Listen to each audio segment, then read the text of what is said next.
Ini adalah VinFast VF3 yang sudah saya beli kira-kira sebulan, dan ini adalah salah satu mobil yang bentuknya paling cute yang pernah saya beli.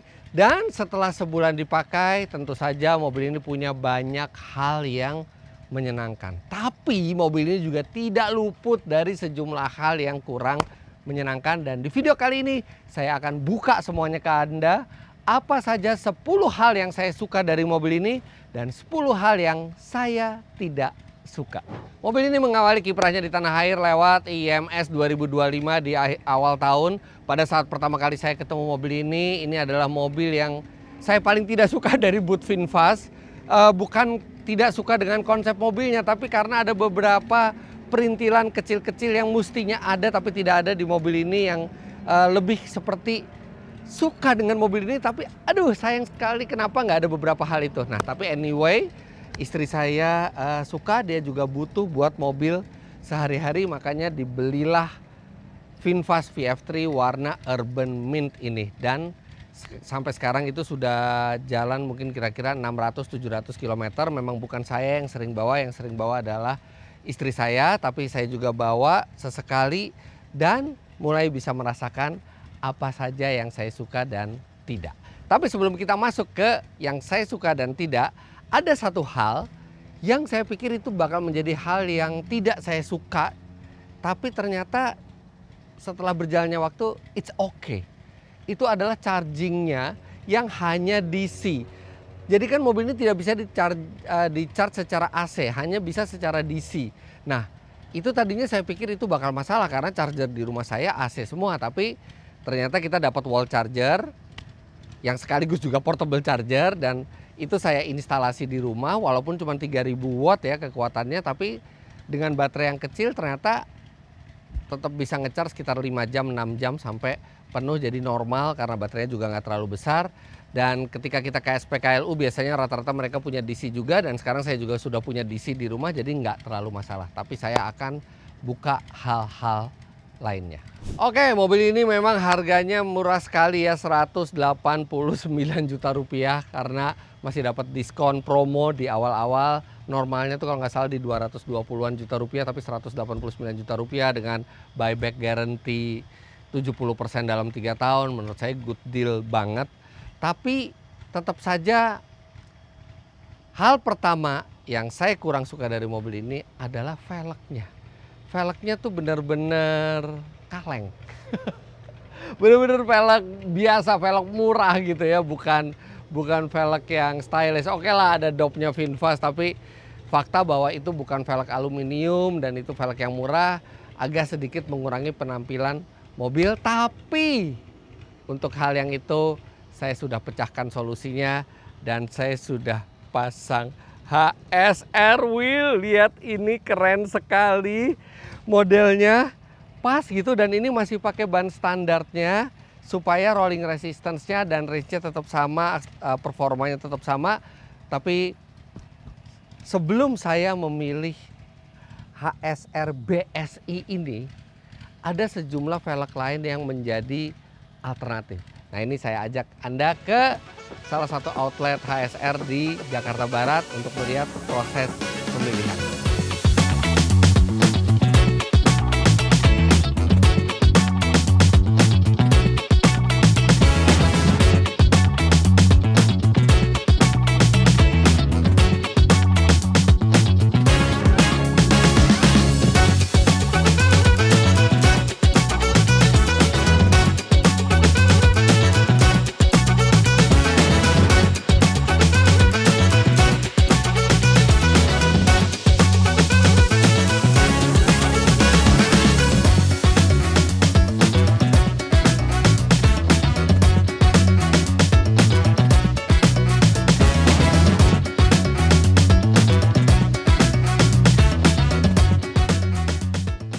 Nah jadi inilah pilihan velg-velg HSR yang lain sebelum saya pilih velg yang saya pasang di mobil saya sekarang. Nah ini ada HSR J Limpo. Ini sama, pokoknya semuanya ukurannya 16 inci, lebarnya 6,5 supaya kita masih bisa pakai ban standarnya. Ini J Limpo ini bentuknya itu memadukan antara sporty dan elegan. Ini juga cakep gitu dipakai di mobil ini. Lihat ini, gayanya tuh sporty elegan. Nah, kemudian yang kedua, ini ada HSR Pente. HSR Pente ini selalu jadi favorit saya. Bahkan favoritnya Farel, dia juga pakai buat di mobil driftnya tahun lalu. Dan saya juga pakai HSR Pente ini untuk Honda Prelude saya. Tapi memang kalau buat di mobil ini setelah dipasang, cakep. Tapi karena remnya terlalu kecil dan ini terlalu banyak kopongnya gitu ya, velgnya. Ini baru pas kalau kita pakai big brake kit gitu ya. Jadi sporty banget, cuman tidak didukung oleh remnya yang cukup besar. Dari standar mobilnya remnya kekecilan. Jadi yang ini saya skip. Tapi kalau misalnya Anda suka yang model bener-bener sporty, ini keren banget sih Pente ini. Dan ada unsur retro-retronya juga gitu. Kemudian ini ada HSR Mentawai. Ini menurut saya keren sekali. Dia warnanya itu abu-abu doff ya, jadi gagah. Dan HSR wheelnya ini bentuknya seperti emboss di sini. Jadi bukan hanya di wheel capnya aja, tapi juga di velgnya. Jadi kesannya tuh bener-bener modern velgnya. Ada kesan mahalnya juga karena di emboss seperti ini. Dan ini agak mirip-mirip velg yang beraliran motorsport ya. Jadi motorsport yang elegan. Bahkan velg-velg bernuansa rally itu dulu juga ada yang seperti ini nuansanya, tapi ini beda. Dan ini juga saya rasa cocok untuk mobil ini. Nah, tapi memang ini ada kesan modernnya gitu. Walaupun mobil ini mobil baru, tapi kayaknya mobil ini tuh lebih pas kalau ada unsur-unsur retronya yang kuat. Makanya saya pilih HSR BSI ini. HSR BSI ini sebenarnya saudaranya HSR KLG. KLG itu singkatan dari kaleng, BSI ini singkatan dari besi. Jadi velg yang menyerupai velg kaleng dan velg besi. Walaupun ini aluminium ya, bukan velg kaleng, bukan velg besi. Dan lihat ini bentuknya tuh ada keretro-retroannya gitu. Jadi saya seneng banget ngelihat velg ini pas banget dengan karakter mobilnya. Nggak terlalu modern, ada unsur retronya, tapi kualitas pengerjaannya ini bagus sekali. Dan velg ini lebih apa ya, lebih humble gitu, lebih down to earth gitu ya. Jadi ada kesan mobil ini tuh benar-benar pas gitu sama velg ini, karena ya mobilnya juga humble. Bahkan velg standarnya juga hanya velg besi. Nah, kita ganti dengan HSR BSI yang dia nggak menghilangkan karakter asli mobilnya, tapi dengan bahan velg yang jauh lebih berkualitas dan tampilan yang lebih keren. Makanya ini saya pilih.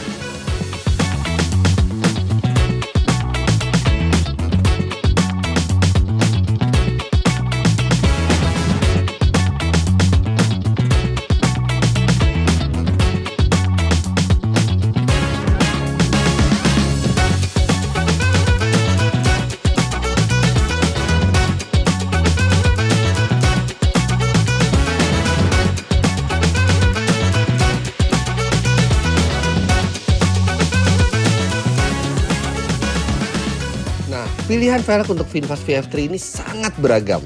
Nggak perlu ganti ban, cukup ganti velgnya saja karena ukuran velg tetap sama dengan bawaan pabriknya. Untuk style dari velg HSR ini memang sangat bervariasi, jadi bisa disesuaikan dengan konsep atau style yang Anda inginkan. Tentu saja karena banyaknya pilihan velg untuk VinFast VF3 ini, pastinya kedepannya saya akan jadi sering ganti-ganti konsep atau style velg sesuai keinginan saya. Well, velg adalah memang masalah selera. Nggak mungkin semua orang suka satu jenis velg yang sama. Kalau itu yang terjadi, nggak ada macam-macam dong bentuk velgnya begitu aja. Tapi ini adalah pilihan saya. Yang lain juga bagus-bagus menurut saya, tapi ini menurut saya keren gitu. Dia bentuknya masih kayak velg kaleng, tapi dia aluminium, lebih mahal kelihatannya, warnanya juga pas, serta logo HSR-nya juga humble gitu ya, nggak terlalu yang besar gitu. Jadi velg humble tapi berkelas, mirip seperti konsep mobilnya. Nah, tapi tetap saja kalau Anda belum beli velg, Anda belum ganti velg, itu adalah satu hal yang saya tidak suka dari mobil ini, adalah velg standar. Sekarang kita masuk ke hal yang saya suka paling pertama. Ya tentu saja pasti Anda sudah bisa menebak hal pertama yang saya suka dari mobil ini, sama seperti alasan saya membeli mobil ini adalah bentuknya. Saya pikir bakal bosen setelah berapa lama, ternyata enggak. Bentuknya masih sangat menarik, cute sekali, menarik perhatian orang, dan desainnya itu benar-benar berkelas. Ya memang seperti saya ceritakan bahwa desain ini tidak dikerjakan oleh VinFast sendiri, tapi VinFast itu pakai jasa desain oleh desainer, kumpulan desainer asal Australia, dan akhirnya terbentuklah desain yang ikonik ini. Sepintas seperti, apalagi dengan warna urban mint ya, seperti Land Rover Defender versi dicebolkan atau Land Rover Defender versi bonsai, tapi detailnya tidak mencontek dari Defender, tapi mobil ini ada kelihatan gagahnya nih, garis bahunya, over fendernya yang besar, kemudian ground clearance lumayan tinggi, dan dia juga nggak pendek-pendek amat mobilnya. Kemudian ada split di sini, di split bodinya oleh kaca, jadi detail-detailnya sangat menarik dari depan, samping sampai belakang, dan tetap saya suka walaupun sudah sebulan punya mobil ini. Masuk ke hal kedua yang saya tidak suka dari mobil ini, langsung aja kap mesinnya penyok-penyok. Lihat ini, memang mobil ini dibuat dari seperti bahan bumper ya, entah poliuretan atau fiber ya, tapi bukan besi, termasuk juga kap mesinnya ini bukan besi, tapi pengerjaannya mengecewakan. Lihat, ini mobil baru gitu, nggak seharusnya penyok-penyok, ini bergelombang gitu loh, kelihatan sekali gelombangnya, bahkan ketika kita nyetir juga kelihatan sekali, dan itu tidak terjadi di spakbor ya, spakbornya mulus, bagus, padahal kayaknya bahannya sama, bahannya bukan bahan besi, tapi di spakbornya bisa oke. Begitu di kapnya meleot-meleot, padahal di bawah juga nggak ada mesin yang panas sekali gitu ya, di sini juga tetap dingin, tapi emang nggak rapih aja pengerjaannya. Dan percuma mau saya ganti pun seperti ini, karena ini bukan karena kerusakan, karena memang standarnya VinFast. Kemungkinan saya akan cari alternatif, mungkin ganti kap mesinnya pakai carbon fiber aja. Sekarang saya belum dapat, tapi ada rencana seperti itu, karena mengganggu banget gitu ngelihat kap mesin bergelombang bahkan dari jok pengemudi. Masuk ke hal berikutnya yang saya suka dari mobil ini adalah akses ke belakang relatif mudah dan space-nya juga lumayan memadai. Harus diingat mobil ini tuh sangat kecil. Karena kecilnya itu dia punya sejumlah keuntungan, tapi kan memang kecil itu mengundang resiko, yaitu akses yang sulit. Ini masuk ke belakangnya gampang, apalagi karena atapnya lumayan tinggi, jadi nggak masalah untuk saya masuk sekalipun. Dan begitu saya udah di dalam, ini masih cukup memadai, apalagi di bangku ini kan ada cekungan gitu ya, jadi dia masih bisa, ya nggak gede, tapi masih oke lah. Apalagi saya juga punya safety belt 3 titik gitu, jadi untuk jarak-jarak dekat masih oke, dan memang mobil ini nggak bisa jarak jauh karena range-nya sedikit. Di sini juga masih ada cup holder, dan istri saya juga beberapa kali dia duduk di belakang, dia nggak komplain. Bukan tempat paling nyaman, tapi surprisingly memadai untuk orang dewasa sekalipun.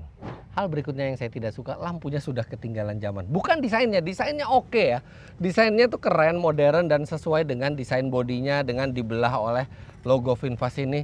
Tapi nyala lampunya kuning, ini masih pakai bohlam, ini juga proyektornya bukan LED, dan saya juga merasa kurang begitu terang di malam hari. Kurang begitu memadai untuk standar sekarang. Ya dia belum auto lamp, saya masih bisa maafkan lah. Nggak perlu teknologi auto lamp yang dia bisa nyala sendiri kalau udah gelap, tapi minimal mungkin dikasih LED gitu ya, yang lebih memadai lah.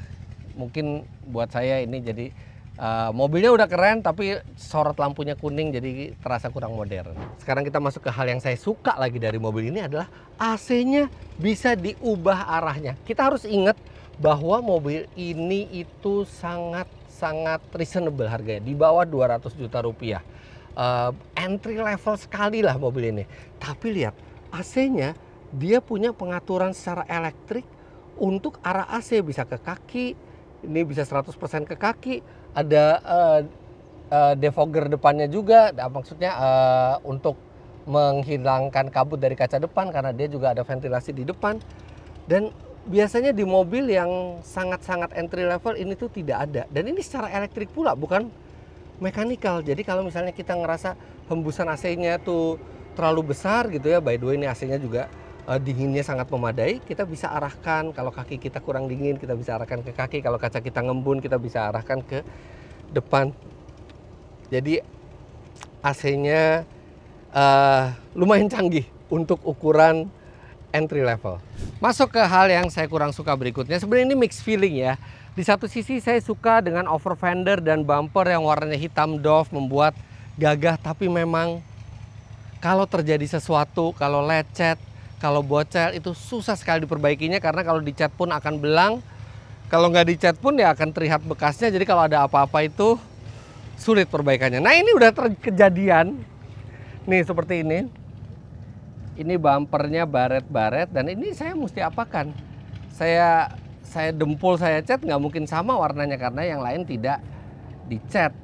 Artinya satu-satunya cara kalau misalnya saya mau mengembalikan seperti semula ya harus ganti bumper atau cara lain. Saya belum tahu. Kalaupun dikerjakan mungkin kayak efek kulit jeruknya ini nggak bisa gitu ya karena ini kan raw material. Nah, ini by the way kalau ada yang nanya ini kenapa jadi ini pas istri saya yang bawa, nggak apa-apa loh, saya nggak masalah. Istri saya yang bawa dan dia juga udah cerita kronologisnya bahwa pada saat itu dia nabrak pagar, tapi memang totally salah pagernya ya, bukan salah istri saya. Istri saya juga bilang itu pagernya yang salah. Saya juga setuju sama dia, jadi kita juga nggak cari siapa yang salah. Oke lah, itu pagernya memang yang mungkin nggak mau minggir gitu ya. Tapi susah untuk dikembalikan. Jadi ini saya berencana untuk mengganti lagi bumper depannya dengan yang baru supaya mulus lagi. Saya belum tahu tapi berapa harganya. Nah oke, untuk hal yang saya suka dan saya tidak suka berikutnya kita akan lakukan sambil kita jalan.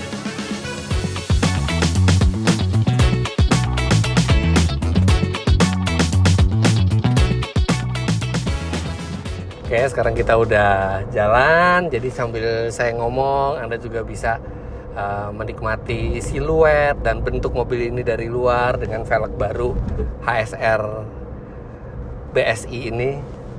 Oke, terakhir saya menyebut tentang hal yang kurang saya suka. Artinya sekarang giliran hal yang saya suka berikutnya. Itu adalah tombol-tombol fisik di dalam mobil ini.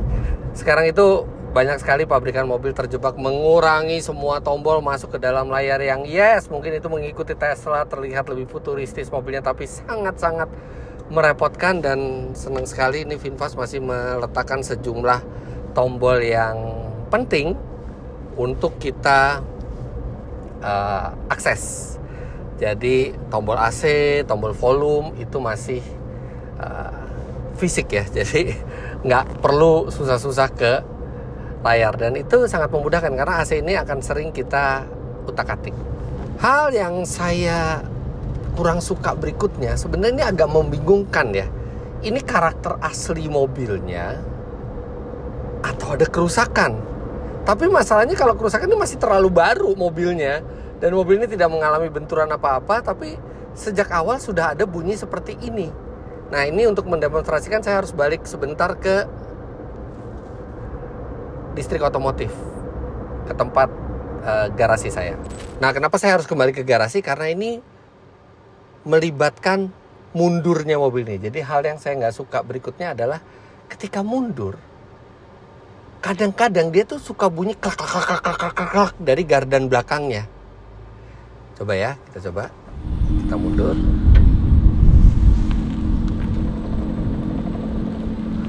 Tak tak tak tak tak tak tak tak tak gitu. Tapi kadang nggak ada, kadang ada, kadang nggak ada. Kayak ada sesuatu yang longgar gitu loh.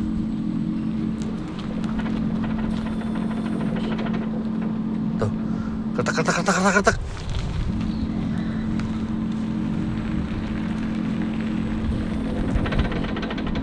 Kadang-kadang ada getarannya juga gitu. Kayak rusak gitu loh gardannya. Tapi ini dari awal udah kayak gini.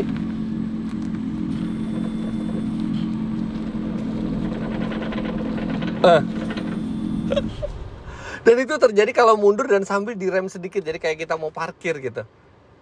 Saya nggak tahu kenapa saya akan bawa ini ke bengkel VinFast. Entah itu memang karakter mobilnya atau ada kerusakan. Oke, kita balik jalan lagi sekarang. Oke, moga-moga aja itu malfunction ya. Jadi saya malah berharap itu adalah kerusakan supaya setelah diperbaiki masih dalam masa warranty itu nggak berbunyi lagi. Tapi kalau itu ternyata karakter, ya udah, artinya saya harus terbiasa dengan bunyi seperti itu. Oke, but anyway, sekarang kita masuk ke hal yang saya suka berikutnya. Ini mobil tenaganya kecil, cuma 40 HP, mirip lah dengan Wuling REV. Tapi yang saya suka dari mobil ini adalah karakter lajunya. Mobil ini tuh laju, terasa bertenaga terus gitu. Tidak yang berlimpah, tapi lebih dari cukup tenaganya. Jadi ketika kita mau tiba-tiba maju gitu ya secara cepat, itu cepat sekali akselerasinya. Saya sudah cek 0 sampai 100 km per jamnya. Memang 0 sampai 100 km per jamnya tidak impresif lah, 16 detik ya, karena dia top speednya juga 100 km per jam, 104. Tapi yang impresif adalah 0 sampai 60-nya itu tidak sampai 6 detik, hanya di 5 detikan. Hasil perhitungan saya sendiri di alat ukur berbasis GPS. Tapi itu kan cuma angka. Tapi yang jelas nih sekarang saya lari 70 gitu ya, saya mau akselerasi positif gitu tenaganya tuh. Jadi nggak ngos-ngosan ini mobil. Mungkin juga karena bobotnya yang enteng. Saya sebelumnya pernah punya Wuling REV. Ini sedikit lebih responsif dibandingkan REV, padahal tenaganya sama. Mungkin juga karena REV mungkin lebih berat ya, karena dia baterainya lebih besar, jadi ini terasa lebih lincah gitu, enak gitu tenaganya. Apalagi dari kecepatan bawah sampai 60 km per jam di dalam kota tuh enak sekali betotan tenaganya tuh. Bukan yang sangat brutal, tidak brutal sama sekali malah, tapi more than enough. Sekarang kita masuk ke hal berikutnya yang saya kurang suka dan menurut saya ini aneh sekali dan nggak pernah saya temui di mobil lain, adalah kompresor AC-nya itu selalu mati pada saat kita mematikan mobil. Jadi ketika kita start, kita mulai jalan, AC itu hanya fan-nya yang nyala, kompresornya nggak nyala sama sekali, harus dipencet setiap kali kita jalan. Jadi ada dua yang harus kita pencet. Yang pertama tombol AC ini untuk mengaktifkan kompresor AC, dan satu lagi tombol ventilasi udara, menutup ventilasi. Yang ventilasi saya bisa maafkan deh, karena Mercy pun seperti itu kadang-kadang. Tapi kalau AC ini kadang-kadang kita sering lupa gitu ya, kita jalan kok AC-nya panas, mesti dipencet. Dan itu tiap kali berhenti, kita tiap kali matiin mobilnya, kita masuk mobil lagi, kita jalanin, dia mati lagi, kita harus pencet. Kenapa gitu? Kenapa nggak langsung aktif? Atau mungkin karena untuk menghemat listrik? Nggak juga, nggak tahu deh kenapa. Tapi jadi merepotkan aja, tiap kali masuk itu ada ritual nyalain kompresor AC itu. Hal berikutnya yang saya senang dari mobil ini, dan ini sebenarnya sudah terprediksi karena mobilnya kecil, adalah konsumsi energinya. Konsumsi energinya itu hampir 112. 11,6 km per kWh. Dan kita tahu 1 kWh itu dia jauh lebih murah dibandingkan 1 liter bensin. 1 kWh itu kalau di rumah saya Rp1.800, belum termasuk diskon kalau malam hari ya. Ini kita nggak ngomong diskon, kita ngomong normal aja. Jadi hanya butuh Rp1.800 untuk mencapai hampir 12 km. 11,6 km. Dan itu artinya per kilometer mobil ini hanya menghabiskan uang Anda 150-an rupiah. Cuma 150 perak. Kalau kita jalan 1000 kilo artinya ya di mobil ya, kalau kita jalan 1000 kilo kita ngisi-ngisi, artinya cuma butuh 150.000 rupiah. Kalau kita jalan 10.000 kilo cuma butuh 1,5 juta rupiah. Itu benar-benar jauh lebih rendah dibandingkan mobil bensin atau bahkan mobil listrik lain sekalipun. Dan 11,6 itu saya dapatkan bukan di jalan luar kota ya, tapi di jalan yang variatif ya. Ya nggak macet-macet banget, tapi juga nggak yang lancar-lancar banget. Tapi syaratnya kita jangan berkendara di atas 80 km per jam. Kalau kita di atas 80 km per jam, dia akan lebih boros, walaupun tetap irit sih, tetap di 10-an kilometer per kWh. Ini mobil benar-benar bagaikan gratis menjalankannya, nggak kerasa biaya listriknya. Oke, sekarang kita masuk ke hal yang saya kurang suka berikutnya. Itu adalah Hill Start Assist-nya. Sebenarnya jujur aja, pertama kali saya nyoba mobil ini di IMS, saya pikir mobil ini tidak punya Hill Start Assist sama sekali. Karena pada saat saya test drive di tanjakan, begitu lepas rem dia mundur, harus langsung dikompensasi oleh gas. Tapi ternyata setelah saya pakai mobil ini, ada ternyata Hill Start Assist-nya. Dia menggunakan rem tangan. Jadi ketika kita berhenti di tanjakan, dia akan mengaktifkan rem tangan. Jadi ketika kita lepas rem, dia tidak bergerak sama sekali. Rem tangan akan lepas secara otomatis begitu kita menginjak gas. Tapi masalahnya itu butuh waktu, jadi nggak langsung gitu. Jadi begitu kita berhenti, kita mesti nunggu 2-3 detik baru ada bunyi nyik. Rem tangan aktif, baru kita bisa lepas gas gitu. Kenapa nggak Hill Start Assist yang normal, atau aktivasi rem tangannya itu mungkin bisa lebih cepat. Mungkin juga biar kita nggak terlalu jerky gitu ya. Karena kan sistemnya biasanya kalau Hill Start Assist itu dia menahan rem, tapi ini bukan menahan rem, dia mengaktifkan rem tangan. Dan mengaktifkan rem tangan itu prosesnya lebih lama dibandingkan hanya menahan rem. Jadi iya, oke, ada Hill Start Assist-nya, tapi agak delay dan harus terbiasa. Berbeda dengan sebagian besar mobil-mobil lainnya. Kembali lagi ke hal yang saya suka berikutnya adalah ini mobil setirnya enteng tapi self-center. Oke, setirnya tidak ada rasa sama sekali, tidak ada feedback, tapi dia self-center. Jadi ketika kita pakai di dalam kota itu menyenangkan, enteng sekali. Pakai jari kelingking aja bisa, tapi dia juga self-center lagi gitu, nggak perlu kita balikin sendiri gitu. Jadi cukup natural rasa nyetirnya walaupun enteng. Ya pada intinya karakter setir mobil ini memang karakter sebuah micro city car ya, yang memang dia enteng sekali. Dan biasanya itu enteng itu tidak disertai oleh self-center yang baik, tapi ini masih ada self-center yang baik. Oke, kita masuk ke hal yang tidak saya suka berikutnya adalah, oke lah, kita tahu mobil ini memang bentuknya kurang aerodinamis gitu ya.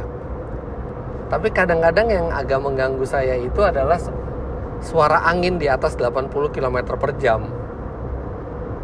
Itu ada gemerisik suara angin di dekat jendela sini. Ya kadang-kadang ya tergantung arah angin juga, tergantung kepadatan udara di sekitar. Tapi ya saya bisa mendengar desir angin gitu ya. Jadi udah lama banget saya nggak pernah dengerin desir angin di jendela, tapi ternyata mobil ini ada desir anginnya. Ya mungkin nggak terlalu signifikan buat sebagian besar orang, nggak apa-apa, tapi buat saya agak sedikit ganggu. Jadi kayak kacanya kurang rapet gitu ya, padahal udah rapet gitu ya, tapi masih ada bunyi angin. Nah, hal yang saya suka berikutnya, saya juga harus peragakan di parkiran garasi di distrik otomotif PIK 2, karena ini melibatkan manuver yang mungkin mengganggu pengendara lain kalau saya lakukan di jalan. Yaitu hal yang saya suka berikutnya adalah radius putarnya kayak bajai, kecil banget radius putarnya. Aduh, lihat ini gampang sekali muter balik pakai ini mobil. Kalau misalnya kita ada salah jalan atau kita harus manuver tuh nggak ada susah-susahnya pakai mobil ini. Bahkan istri saya itu kemarin sempat nyasar ke satu jalan dan dia itu terjebak harus muter balik. Dia bilang tadinya dia udah panik, ternyata muter baliknya itu gampang banget.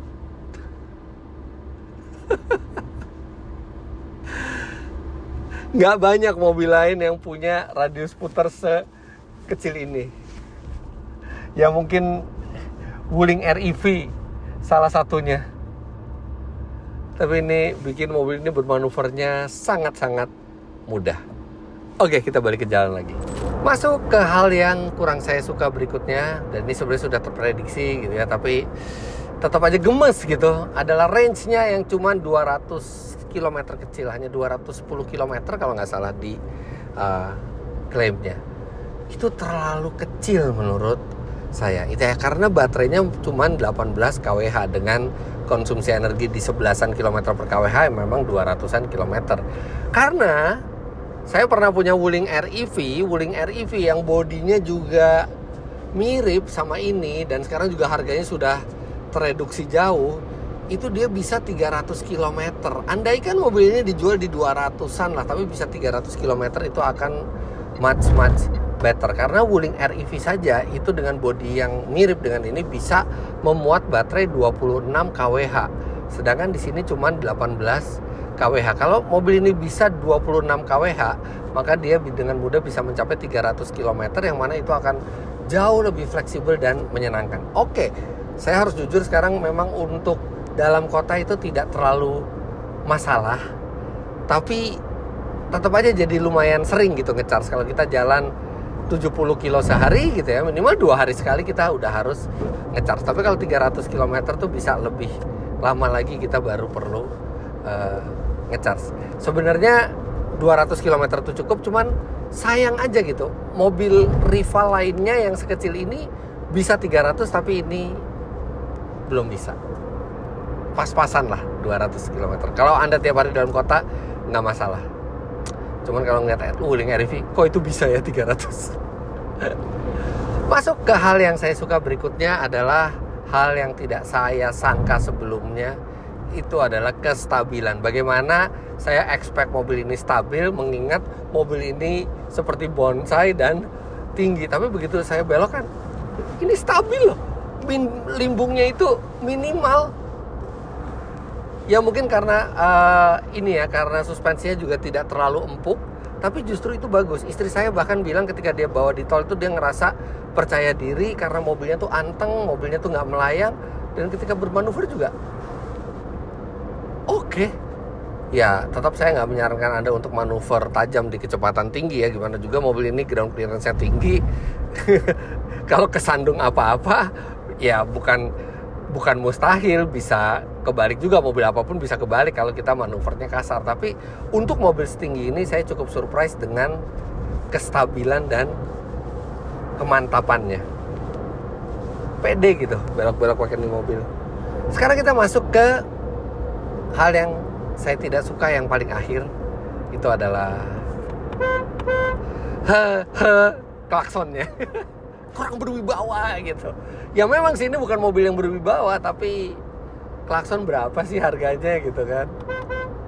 Jadi ya ini mungkin cuma preferensi pribadi ya, dan saya tidak menyarankan Anda untuk sering-sering menggunakan klakson. Tapi kan kadang-kadang kita tuh ada klakson yang klakson terima kasih.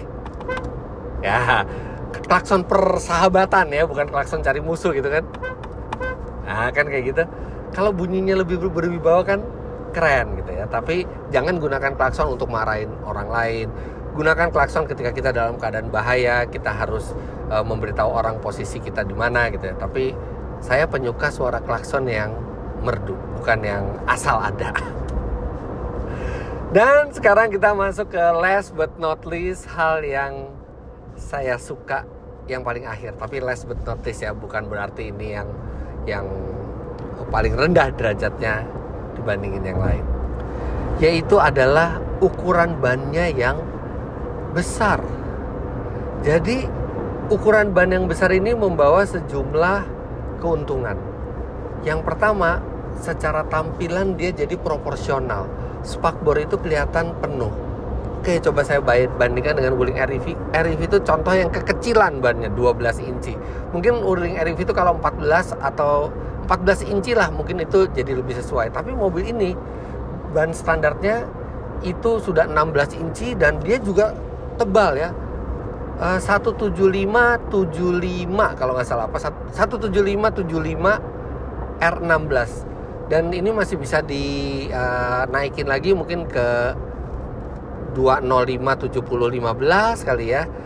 Tapi ban yang besar itu membuat penampilan jadi proporsional, dan ada satu keuntungan lagi, ban besar itu membuat mobil ini semakin anteng ketika melewati jalan bergelombang. Polisi tidur karena bannya besar diameternya, jadi gelombang itu menjadi terasa kecil dilewati oleh ban ini dibandingkan dengan ban yang kecil.